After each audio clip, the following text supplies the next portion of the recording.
Hello नमस्कार, कैसे हैं आप सभी लोग। उम्मीद करते हैं अच्छे होंगे, प्रसन्न होंगे। सभी का स्वागत है आपके अपने चैनल पर। तो आज हम देखेंगे 8 दिसंबर वाला प्रश्न पत्र।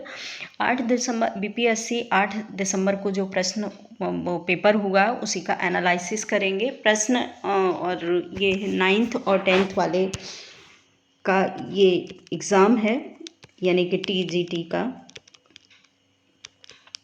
ये वाला प्रश्न पत्र देखेंगे दिसंबर 8 का।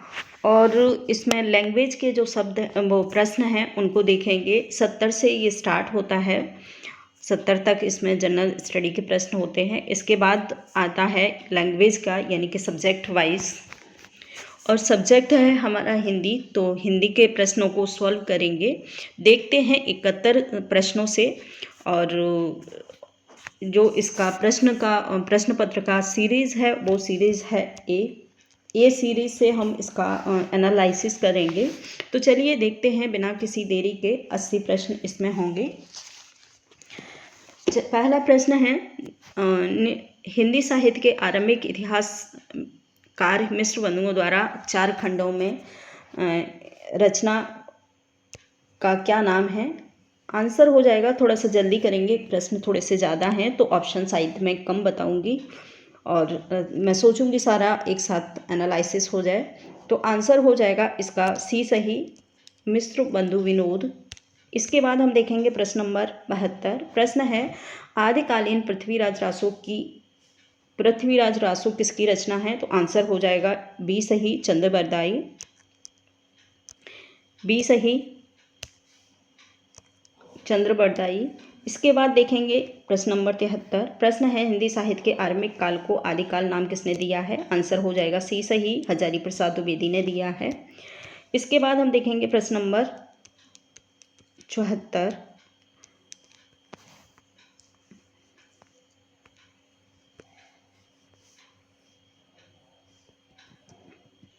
प्रश्न नंबर देखेंगे 74। सभी से निवेदन है कि वीडियो को लास्ट तक ज़रूर देखिएगा, और आप अपना स्कोर ज़रूर करें। जितने भी लोग वीडियो को देख रहे हैं सभी से निवेदन है, एक लाइक शेयर ज़रूर करा करें। साथ ही वीडियो अच्छा लगे तो लाइक करने में कुछ नहीं जाता है, तो एक लाइक ज़रूर दिया करें। साथ ही जो लोग चैनल पर नए हैं सब्सक्राइब ज़रूर कर लें चैनल को। और सभी से रिक्वेस्ट है, निवेदन है कि अपना स्कोर ज़रूर मेंशन करें, जिससे कि मैं कुछ कट ऑफ निर्धारित कर सकूं, कट ऑफ का एनालिसिस कर सकूं, किस प्रकार से कट ऑफ हो सकता है। तो सभी से निवेदन है, अपना स्कोर जरूर कमेंट के माध्यम से शेयर करेंगे। प्रश्न नंबर देखेंगे 74। भक्तिकाल की समय सीमा मानी गई है। हम लोग जानते हैं भक्तिकाल की समय सीमा क्या है। तो 1375 से लेकर के 1700 आचार्य रामचंद्र शुक्ल के अनुसार संवत 1375 से 17 तक मानी गई है। आंसर हो जाएगा बी सही। 75 का देखेंगे, पोथी पढ़ पढ़ जग मुआ, पंडित हुआ न को भया न कोय, ढाई आखर प्रेम के, पंडित हुआ न कोई। आंसर हो जाएगा इसका कबीरदास के प्रमुख पंक्तियां हैं।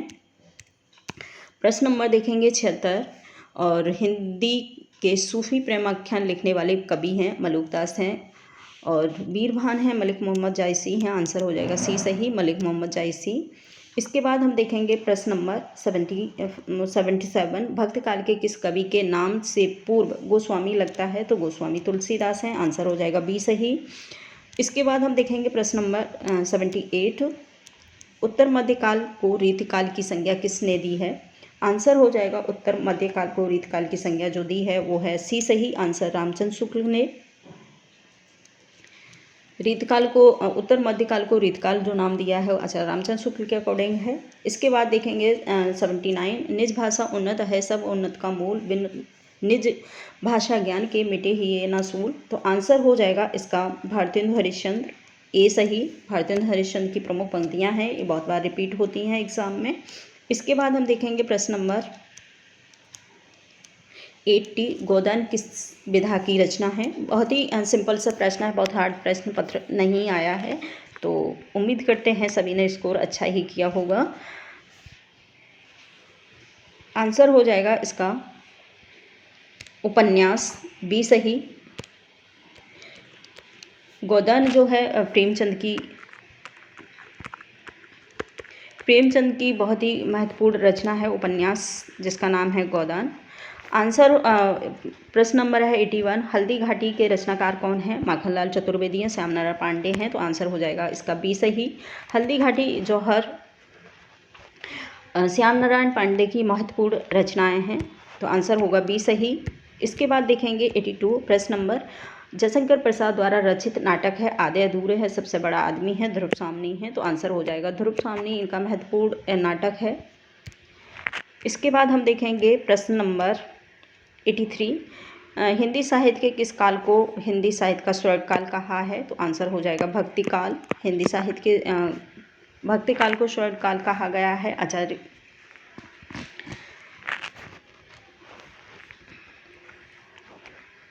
ए सही है आंसर इसका। इसके बाद देखेंगे 84, रामचरितमानस में कुल कितने कांड हैं? तो इसमें 7 कांड हैं टोटल। बी सही है आंसर इसका।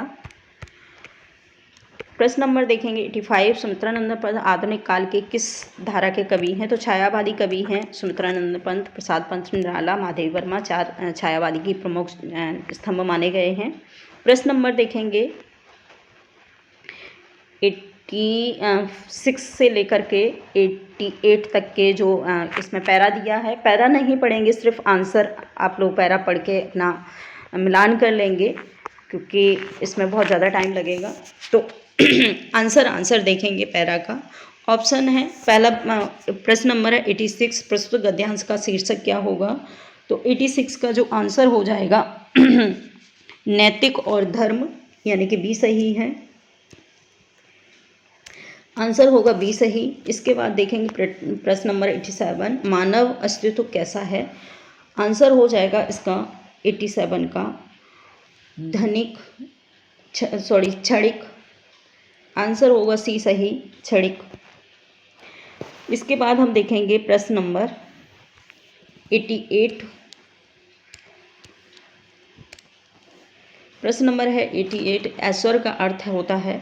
तो वैभव है, धन है, ईर्ष्या, कृपा है। आंसर इसका आंसर हो जाएगा इसमें 88 का आंसर हो जाएगा इसमें डी सही। एक से अधिक आंसर इसके सही हैं। धनिक भी हैं और धन यश कृपा भी है। तो आंसर हो जाएगा 2। ये वैभव और धन दोनों ही माने जाते हैं ऐश्वर्य के लिए। तो आंसर होगा इसका डी सही, एक से अधिक। इसके बाद देखेंगे 89, प्रश्न नंबर है 89। पैरा इसमें बहुत ज़्यादा आए हैं तो पैरा नहीं पढ़ाऊँगी, पैरा आप खुद पढ़ लीजिएगा, आंसर मिलान कर लीजिएगा। और क्योंकि पैरा पढ़ने में बहुत ज़्यादा वक्त लगेगा और फ़ायदा भी ऐसा कुछ नहीं है। और प्रश्न नंबर देखेंगे 89, प्रस्तुत गद्यांश का शीर्षक क्या है? दूसरा पैरा आया है।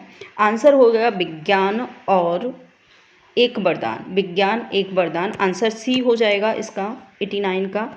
इसके बाद देखेंगे प्रश्न नंबर 90, विज्ञान की तथ्यात्मक परिभाषा क्या है? तो क्रमबद्ध, सुसंगठित और प्रयोगात्मक ज्ञान को ही विज्ञान कहा गया है। सी सही है। इसके बाद हम देखेंगे प्रश्न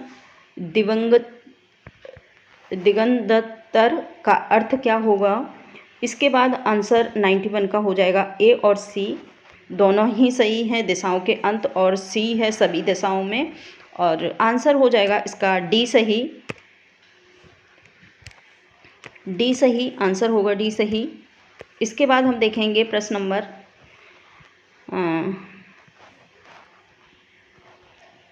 92।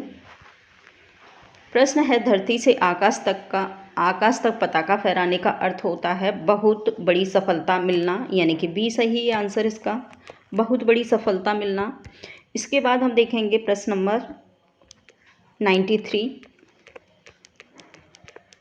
प्रश्न नंबर है 93। यहाँ भी एक पैरा है, पैरा बहुत ज़्यादा आए हैं एग्ज़ाम में। और 93 का है उपयुक्त गद्यांश का शीर्षक क्या है? तो शीर्षक आप खुद पढ़ लीजिएगा, मैं सिर्फ आंसर दूंगी। और आंसर हो जाएगा इसका ए और डी, ए और सी, लेन देन और गरीबी, दोनों ही इसके आंसर हैं। तो आंसर इसका जो राइट होगा वो होगा डी सही। ऑप्शन दोनों सही हैं। आंसर हो जाएगा 93 का डी। इसके बाद हम देखेंगे प्रश्न नंबर 94। प्रश्न है दिया बत्ती का समय होना संध्या काल होना, ए सही है। इसके बाद हम देखेंगे प्रश्न नंबर 5 मुँह देखी करना। मुँह देखी करने का अर्थ है पहली बार सामने होना या फिर बातचीत करना। परिचय का लाभ लेना उपयुक्त में से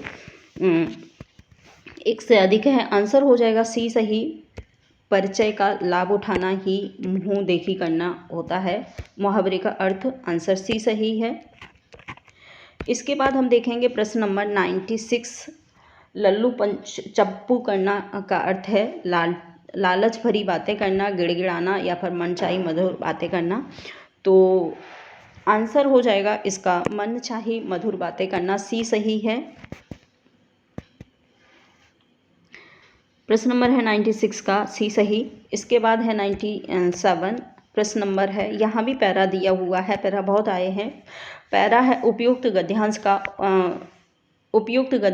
उपयुक्त शीर्षक है। शीर्षक बताना है, गद्यांश का आप लोग से खुद ही पढ़ के समझ जाइएगा, लेकिन मैं आंसर बताऊंगी इसका। और 97 का आंसर होगा ई सही। इनमें से कोई भी नहीं है इसके उपयुक्त शीर्षक। इसके बाद हम देखेंगे प्रश्न नंबर 98 और सान्निध्य का अर्थ होता है निकटता का प्रेरक भाव। आंसर हो जाएगा इसका सी सही, निकटता का प्रेरक भाव, सी सही है। इसके बाद हम देखेंगे प्रश्न नंबर 99। गांठ बांध लेना मुहावरे का अर्थ होता है दृढ़ निश्चय कर लेना, यानी कि आंसर हो जाएगा ए सही। प्रश्न नंबर देखेंगे 100। धन्य होने का अर्थ होता है सौभाग्य होना, धनी होना या फिर धन धान्य से संपन्न होना। तो आंसर हो जाएगा 100 का ये सही। सौभाग्यशाली होना, धन्य होने का जो अर्थ है सौभाग्यशाली होना। इसके बाद देखेंगे प्रश्न नंबर 101। ये भी एक गद्यांश है। उपयुक्त गद्यांश का उपयुक्त शीर्षक बताना है। आंसर हो जाएगा इसका ए सही। 101 का आंसर हो जाएगा इसका डी सही, एक से अधिक। आंसर इसमें दिया हुआ है। उपयुक्त शीर्षक है दिवाली है और खुशी का दिन भी है, पावन पर्व भी है। तो आंसर हो जाएगा इसका डी सही, एक से अधिक। आंसर इसके ऑप्शन सही हैं। इसके बाद हम देखेंगे प्रश्न नंबर 102। मन में फुलझड़ी चलने का अर्थ होता है बच्चों का खेलना, आतिशबाजी करना, बहुत खुश होना। तो आंसर हो जाएगा 102 का सी सही, बहुत खुश होना। प्रश्न नंबर देखेंगे 103। आसमान छू लेने का अर्थ होता है झूठी बातें करना, सराहनीय सफलता करना, असंभव बात करना। तो आंसर हो जाएगा इसका बी सही, सराहनीय सफलता प्राप्त करना। आसमान छूने का अर्थ होता है बी सही है आंसर इसका। इसके बाद हम देखेंगे प्रश्न नंबर 4। श्री राम को क्यों याद किया गया? ये आंसर है वे मर्यादा पुरुषोत्तम थे या फिर थे उनके वनवास से अयोध्या लौटने के वक्त लौटने की खुशी में। आंसर हो जाएगा इसका 4 का जो है बी सही, उनके वनवास से वापस अयोध्या लौटने की खुशी में ये दिवाली पर्व मनाया गया था। तो आंसर हो जाएगा इसका बी सही। प्रश्न नंबर देखेंगे 5। ये भी एक पैरा है। उपयुक्त गद्यांश का उपयुक्त शीर्षक हमें बताना है। आंसर हो जाएगा इसका 5 का ई सही। इनमें से कोई भी गद्यांश सही नहीं है, उपयुक्त शीर्षक नहीं है। आंसर ई सही होगा। इसके बाद हम देखेंगे प्रश्न नंबर 6। भोला होना का अर्थ है मूर्ख होना, अशिक्षित होना, सीधा होना। तो आंसर हो जाएगा 6 का सी सही, सीधा होना। प्रश्न नंबर देखेंगे 7 का धीरज खो बैठने का अर्थ होता है बेहोश होना, चीखने लगना, परेशान होना। तो आंसर हो जाएगा सी सही, परेशान होना। धीरज खोने का अर्थ है परेशान होना। प्रश्न नंबर है 107। इसके बाद देखेंगे प्रश्न नंबर 108। प्रश्न है आंसू पोंछने का अर्थ है चेहरे को साफ करना, दर्द सहने का प्रयास करना, आँखों को साफ करना। उपयुक्त में से एक से अधिक है। तो आंसर हो जाएगा इसका प्रश्न नंबर 108 का बी सही, दर्द सहन करने का प्रयास करना। बी सही होगा आंसर इसका। इसके बाद देखेंगे प्रश्न नंबर 108, 109। प्रश्न नंबर है 109, सुमेलित करना है। प्रस्तुत जो दिया हुआ है, एक शायरी दी हुई है, उसको सुमेलित करना है कहानी और उनके लेखक के साथ में। तो आंसर हो जाएगा इसका, प्रश्न नंबर है 109। 109 का आंसर जो हो जाएगा बी सही होगा। बी में है, आप लोग मिलान कर लीजिएगा। चीफ की दावत आंसर होगा इसका, फर्डिसो रेडू।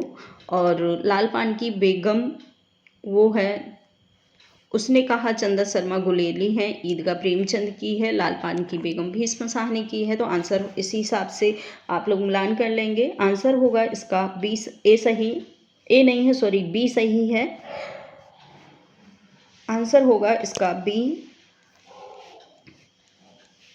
4 3 1 2, बी सही है। इसके बाद हम देखेंगे प्रश्न नंबर 10, 110। उपन्यास का मिलान करना है। प्रमुख जो उपन्यास और उपन्यासकारों का मिलान करना है। राग दरबारी श्रीलाल शुक्ल की रचना है। आपका बंटी मन्नू भंडारी की है। झूठा सच यशपाल की है। और जिंदगी नामा जो है कृष्णा सोबती की रचना है। मिलान कर लेंगे आप लोग इसी हिसाब से। आंसर हो जाएगा इसका ए सही, ए सही, 3 1 4 2। इसके बाद हम देखेंगे प्रश्न नंबर 11, गणेश में कौन सी संधि है? कौन सी संधि है गणेश? तो आंसर हो जाएगा इसमें स्वर संधि, यानी कि ये सही है। 12 प्रश्न नंबर देखेंगे 12, पराधीन का संधि विच्छेद है पर धन अधीन। आंसर हो जाएगा इसका 12 का सी सही, पर धन अधीन, अधीन नहीं होगा, अधीन होगा। आंसर होगा सी सही। इसके बाद हम देखेंगे प्रश्न नंबर 13, नीलकमल में कौन सा समास है? तो आंसर हो जाएगा बी सही, कर्मधारय समास नीलकमल में है। प्रश्न नंबर देखेंगे 14, सिटीजन का हिंदी परिभाषित शब्द बताइए। तो होगा सी सही, नागरिक। सिटीजन हम कहते हैं नागरिक को। आंसर हो जाएगा इसका सी सही। प्रश्न नंबर देखेंगे 15 है, स्लेवल का व्याकरणिक हिंदी परिभाषिक शब्द है। स्लेबस नहीं है, स्लेबल लिखा हुआ है, आप लोग देख सकते हैं। प्रश्न नंबर है 115, जिसका अर्थ होता है शब्दांश। स्लेवल अर्थ होता है शब्दांश, ठीक है। इसका व्याकरणिक अर्थ बताना है। वर्ड है, अक्षर है, पद है। तो आंसर हो जाएगा इसका 15 का ए और बी दोनों ही सही हैं, वर्ड और अक्षर। आंसर डी सही होगा। आंसर होगा डी सही 15 का। प्रश्न नंबर देखेंगे 116, समास के कितने भेद होते हैं? आंसर हो जाएगा ए सही, समास के कुल 6 भेद किए गए हैं हमारे हिंदी व्याकरण में। आंसर होगा ए सही। प्रश्न नंबर देखेंगे 17, यह स्वादिष्ट फल है। वाक्य में स्वादिष्ट किस वर्ग का शब्द है? ऑप्शन है क्रिया विशेषण है, विशेषण है, या फिर है सर्वनाम। तो आंसर हो जाएगा इसका, प्रश्न नंबर 17 का आंसर होगा विशेषण। बी सही है आंसर इसका, यह एक विशेषण है। प्रश्न नंबर देखेंगे 18, खाक छानना अर्थ होता है धूल इकट्ठा करना, धूल साफ करना, दर दर भटकना। आंसर सी सही हो जाएगा। खाक छानने का मतलब होता है दर दर भटकना।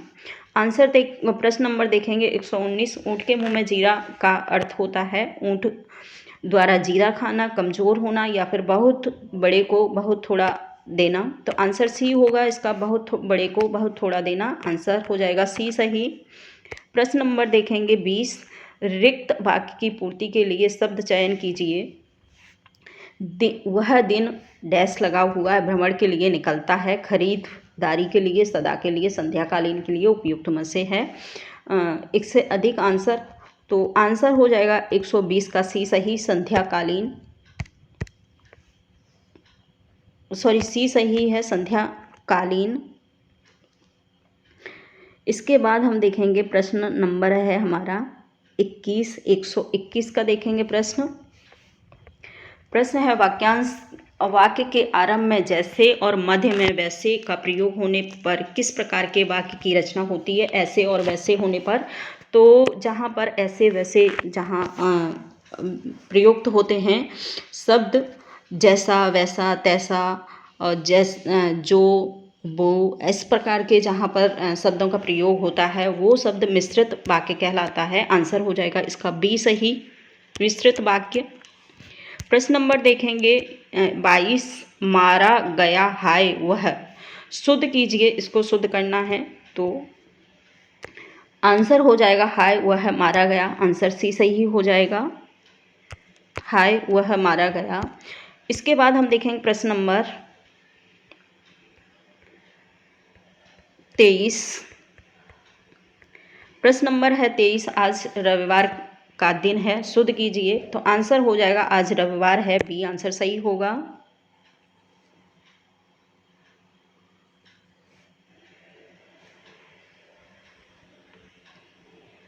आंसर इसका सी सही हो जाएगा, आज रविवार है। ये यहाँ पर बहुवचन का जो साइन है वो लगा हुआ है, लिखा हुआ है, तो एक है तो इसलिए आज रविवार है। आंसर होगा सी सही।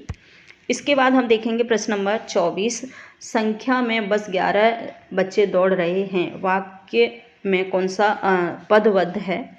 आंसर हो जाएगा इसका 24 का बी विशेषण पदबद्ध, बी विशेषण पदबद्ध होगा। इसके बाद हम देखेंगे प्रश्न नंबर 25, वह घायल शेर की तरह दहाड़ता गया, वाक्य में किस पदबद्ध की योजना है? आंसर हो जाएगा इसका 25 का, वो हो जाएगा ए सही, संज्ञा पदबद्ध। आंसर होगा ए सही, संज्ञा पदबद्ध। प्रश्न नंबर देखेंगे 26, वाच्य कितने प्रकार के होते हैं? हम सभी लोग जानते हैं वाच्य कितने प्रकार के होते हैं। आंसर होगा बी सही, वाच्य 3 प्रकार के होते हैं, कर्मवाच्य, भाववाच्य और आप लोग बताएंगे एक कमेंट के माध्यम से, ठीक है। इसके बाद हम देखेंगे प्रश्न नंबर है 27। प्रश्न नंबर देखेंगे 27, मुझसे भागा नहीं जाता, वाक्य में किस प्रकार का वाच्य है? तो आंसर होगा इसका भाववाच्य, ए सही है, मुझसे भागा नहीं जाता है, ए सही हो जाएगा भाववाच्य। इसके बाद देखेंगे प्रश्न नंबर 28, आज्ञार्थक वाक्य के आधार पर वर्गीकृत नाम है शैली आधार, अर्थ आधार और संरचना आधार। आंसर हो जाएगा इसका 28 का बी सही, अर्थ आधार, बी सही हो जाएगा, अर्थ आधार। इसके बाद हम देखेंगे प्रश्न नंबर 29, संरचना आधार पर वाक्य के कितने भेद किए गए हैं? तो आंसर हो जाएगा इसका संरचना के आधार पर वाक्य के भेद कुल आप लोग कमेंट कर सकते हैं कितने हैं। आंसर हो जाएगा 29 का बी सही, 3। संरचना के आधार पर वाक्य के 3 भेद किए गए हैं, बी सही है। सरल वाक्य, संयुक्त वाक्य और होता है मिश्रित वाक्य, तो ये 3 कुल भेद हैं। इसके बाद देखेंगे प्रश्न नंबर 30 सही, 130, शुद्ध शब्द का चयन कीजिए। कंप्यूटर लिखा हुआ है, कंप्यूटर लिखा है, कंप्यूटर लिखा है, आंसर हो जाएगा इसका सी सही, कंप्यूटर हम इस प्रकार से लिखते हैं। और इसके बाद हम देखेंगे प्रश्न नंबर 130 के बाद 31। प्रश्न नंबर देखेंगे 31। प्रश्न है, अब अबला जीवन हाय तुम्हारी यही कहानी, आंचल में है दूध और आँखों में है पानी। तो ये प्रमुख रचना किस प्रकार की व्यंजना को निर्देशित करती हैं? आंसर हो जाएगा इसका अर्थी व्यंजना है, शाब्दी व्यंजना है, विशेष व्यंजना है। विशेष व्यंजना कोई होती नहीं है, शाब्दी, अर्थी, अभिधा, लक्षणा और व्यंजन वो होती है अभिधा, लक्षणा और व्यंजना। इस प्रकार से 3 शब्द शक्तियाँ होती हैं। तो आंसर हो जाएगा इसका 31 का आंसर ए और ई माना जाता है, यानी कि अगर देखी जाए शब्द के आधार पर तो इसमें होगी अर्थी व्यंजना। और अगर देखा जाए अर्थी व्यंजना के साथ इसको हटा दिया जाता है तो होती है इसमें मूल रूप से वो होती है लक्षण व्यंजना। लक्षण व्यंजना इसमें ऑप्शन नहीं है, तो आप आयोग के हिसाब से इसको आंसर देख सकते हैं। ए या फिर ई, दोनों में से आयोग एक को मानेगा, तो आप दोनों ही आंसर को इसको ऐड करेंगे। इसके बाद है प्रश्न नंबर 32। प्रश्न है अलंकार शब्द के अलम का अर्थ होता है। अलम का अर्थ बताना है हमको। पूरा है, अधिक है, श्रृंगार है और इनमें से कोई भी नहीं है, या है एक से अधिक। आंसर हो जाएगा इसका ई सही। अलम का अर्थ होता है आभूषण। अलम का अर्थ होता है आभूषण। आभूषण यहाँ पर दी नहीं गया है, तो आंसर होगा इसका ई सही। प्रश्न नंबर है 33। पीपर पास सरिस मंडोला उपमेय क्या है? इस वाक्य में उपमेय बताना है कि क्या है, मन है या फिर है पीपर पत्ता, पीपल का पत्ता। तो क्या है? पीपल पात सरिस मंडोला, इसमें उपमेय बताना है। आंसर हो जाएगा इसका बी सही, मन। उपमेय है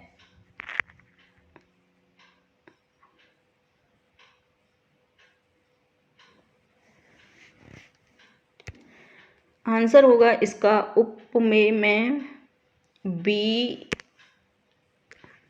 आयोग के हिसाब से इसमें बी लगा हुआ है, लेकिन मेरे हिसाब से होगा ए। आप दोनों ही देख सकते हैं, मैं तो इसको ए ही कहूँगी। उपमेय और उपमान,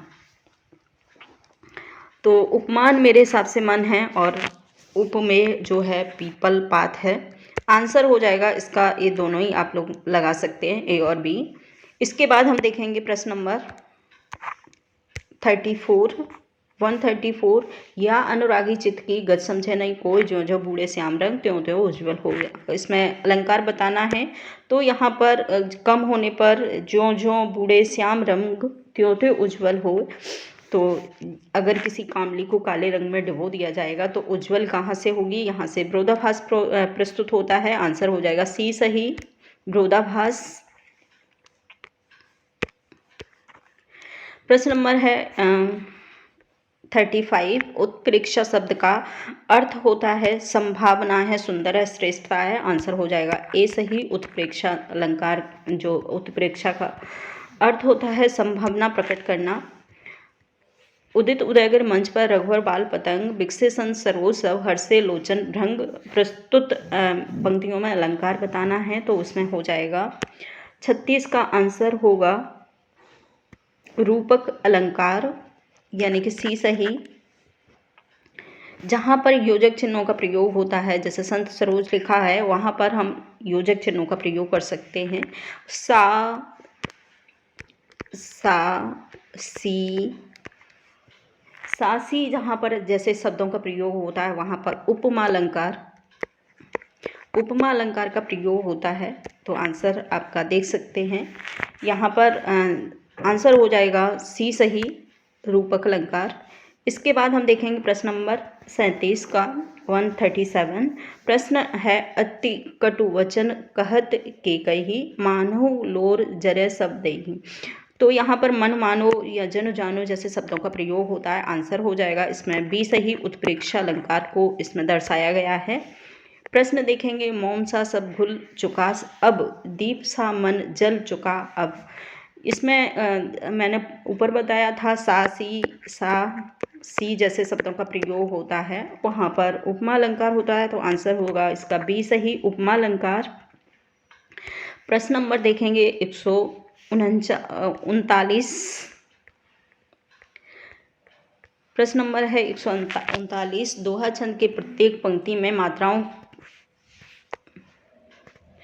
की योजना क्या होती है? तो दोहा में हमने देखा है कि 13-11 परियति होती है। इसके 4 चरण होते हैं, कुल 24 मात्राओं का ये एक मात्रिक छंद है। तो आंसर हो जाएगा इसका ए सही, 13-11। प्रश्न देखेंगे 40। अस कहे फिर चित हैं ते ओरा सिय मुख ससे भय नयन चकोरा। प्रस्तुत जो पंक्ति हैं वो किस प्रकार का इसमें छंद प्रयोग हुआ है, तो आंसर हो जाएगा इसका सी सही, चौपाई छंद का प्रयोग हुआ है। इसके बाद हम देखेंगे प्रश्न नंबर, चौपाई छंद में 16-16 मात्राएं होती हैं, 4 चरण होते हैं। प्रश्न नंबर है 141 यानी कि 41। किस छंद के प्रत्येक चरण में 24 मात्राएं होती हैं और 11 और 13 पर यति होती है। 11 13 पर 11 और 13 पर यति होती है। प्रत्येक चरण में 24 मात्राएं होती हैं। दोहा में मूल रूप से 13-11 पर होती है यति। तो हम देखेंगे 11, तो आंसर हो जाएगा इसका ए सही, रोला छंद। रोला छंद होता है, रोला छंद में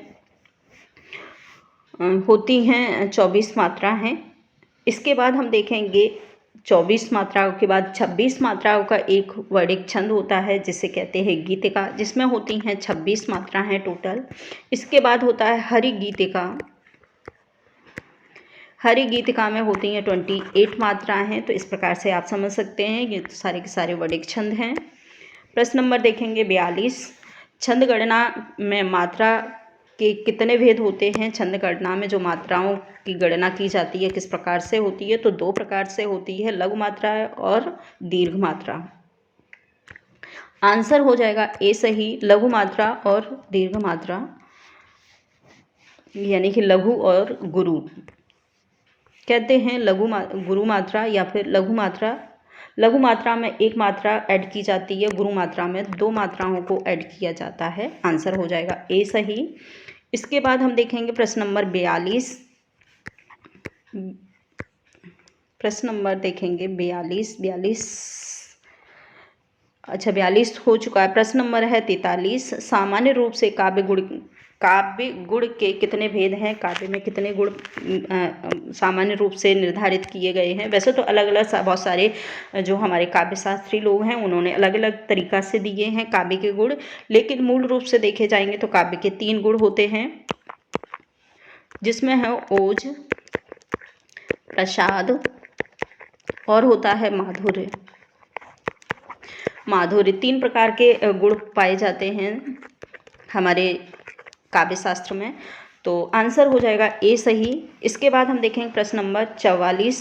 इनकी गाथा छोड़ चलो झांसी के मैदानों में जहां लड़ी थी लक्ष्मीबाई मर्द बनी मर्दानों में, निम्न में से कौन सा गुण है। तो यहाँ देखेंगे जहाँ पर लड़ाई जैसा शौर्य या फिर उत्साह जैसी शब्दों का प्रयोग होता है वहाँ पर ओज गुण होता है। आंसर हो जाएगा बी सही, ओज गुण। इसके बाद हम देखेंगे प्रश्न नंबर 4। चंद्र की चंचल किरणें खेल रही जलथल में, स्वच्छ चांदनी बिछी हुई अवन और अमृत तल में। प्रस्तुत पंक्तियों में काव्य गुण बताया गया है। तो जहाँ पर मन को प्रफुल्लित करने वाले गुण होते हैं स्वच्छ चांदनी बिछी हुई अवन और अमृत तल में, और तो मेरे हिसाब से यहाँ पर होगा माधुर्य गुण, ए सही। लेकिन आयोग ने इसको लगाया है, आयोग ने इसको बी लगाया है। आप लोग खुद निर्धारित करेंगे और देखते हैं आंसर कौन सा होगा। मेरे हिसाब से माधुर्य गुण होगा, क्योंकि जहाँ पर मन को हर्षित करते हैं वहाँ पर माधुर्य गुण का प्रयोग होता है। जहाँ पर ओज भावनाएं प्रस्तुत होती हैं वहाँ पर ओज गुण होता है, और जहाँ पर मधुरता यानी कि प्रेम प्रसंग या फिर श्रृंगारिक शब्दों का प्रयोग होता है वहाँ पर माधुर्य गुण होता है, और जहाँ पर थोड़ी सी मन को प्रफुल्लित करने वाले प्रसाद गुण के अंतर्गत आते हैं। तो आंसर हो जाएगा सी सही मेरे हिसाब से। और देखते हैं, और आयोग ने इसको बी लगाया है, तो आप लोग खुद निर्धारित करेंगे इस चीज़ को। इसके बाद देखेंगे प्रश्न नंबर 46। रस निष्पत्ति के स्थायी भाव के अतिरिक्त कितने तत्व माने गए हैं रस निष्पत्ति के। तो आंसर हो जाएगा इसका 46 का ए सही। 3 माने हैं, रस निष्पत्ति के 3 भाव माने गए हैं। आंसर हो जाएगा इसका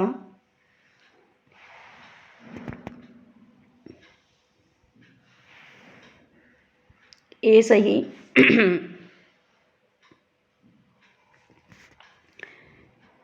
आयोग के अकॉर्डिंग 3 माने गए हैं, लेकिन होते हैं। स्थाई भाव इसमें चूंकि लगा हुआ है, तो इसके बाद हम देखते हैं कि जो रस निष्पत्ति के जो भाव होते हैं वो कितने होते हैं। पहला होता है स्थाई भाव, दूसरा होता है विभाव, तीसरा होता है अनुभाव,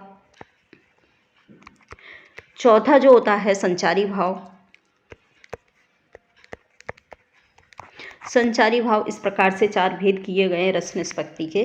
तो आंसर हो जाएगा इसमें ए सही। इसके बाद हम प्रश्न देखेंगे 47। प्रश्न है निम्नलिखित हिंदी में संस्कृत के 9 रसों में कितने नए रस जोड़े गए हैं। तो हिंदी में मूल रूप से 9 रस माने गए हैं, लेकिन इसके साथ ही कुछ और रस जोड़ दिए गए हैं। तो आंसर होगा इसका ए सही। 2 अन्य रस और जोड़ दिए गए हैं, जिन्हें हम कहते हैं जिनको वात्सल रस,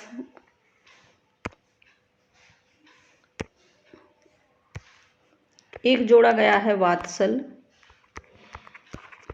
वात्सल्य और दूसरा जोड़ा गया है भक्ति रस।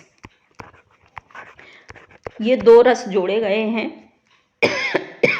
टोटल हो गए हैं 11। तो आंसर होगा इसका ए सही 2। प्रश्न हम देखेंगे 48। शांत रस का स्थायी भाव होता है निर्वेद, सी सही है। प्रश्न नंबर देखेंगे 49। बालधि विशाल विकराल ज्वाल जाल मानो, लंक लीलिवे को काल रसना पसारी है, कैथो बियोन विधि का भरे हैं भूर, धूमकेतु के वीर रस वीर तरवारी सी उभारी है। प्रस्तुत पंक्तियों में रस बताना है, तो इसमें जो रस होगा वो हो जाएगा भयानक रस, क्योंकि यहाँ पर किसी योद्ध ओजतापूर्ण का वर्णन हो रहा है। तो आंसर जो हो जाएगा 49 का वो हो जाएगा बी सही, भयानक रस। इसके बाद हम देखेंगे प्रश्न नंबर लास्ट प्रश्न है मैया कबहू बढ़ेगी चोटी, कित बार मोहे दूध पियावत यह अजहू है छोटी। तो इसमें रस पूछा है, कौन सा रस है, आंसर होगा सी सही, वात्सल्य रस का प्रयोग हुआ है। तो फ्रेंड्स आज इतना ही।